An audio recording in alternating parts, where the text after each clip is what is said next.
We're at Hope Academy, one of our charter schools for Eastern Michigan University. We have a STEM education program here that works with the Mr. October Foundation.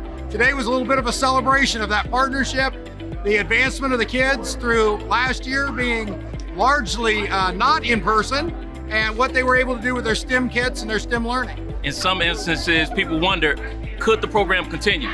Well, through the Mr. October Foundation and Hope, we decided we were going to press forward. Failure was not an option in helping these kids through COVID. If anything, it made us more eager to help.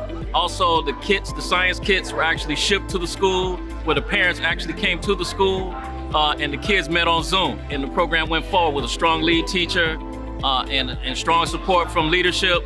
We made it happen. So here we are a year later, and the program is still flourishing. Eastern Michigan University has become incredibly stronger with a commitment from our alumni and friends at GameAbove. GameAbove will contribute to STEM education efforts by donating $250,000 to the Mr. October Foundation to continue providing an exceptional STEM learning program to young women and men in the Detroit area.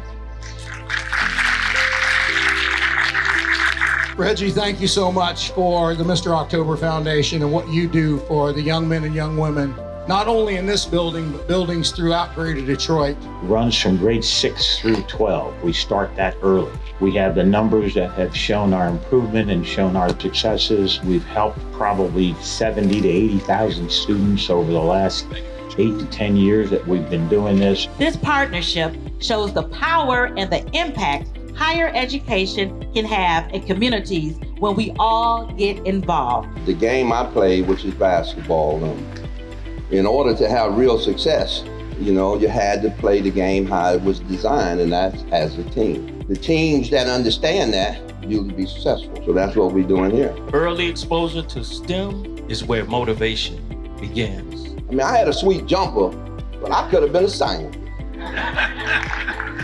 If I had access to this as a child, I would have had, went in different directions. But for my students, they have the access.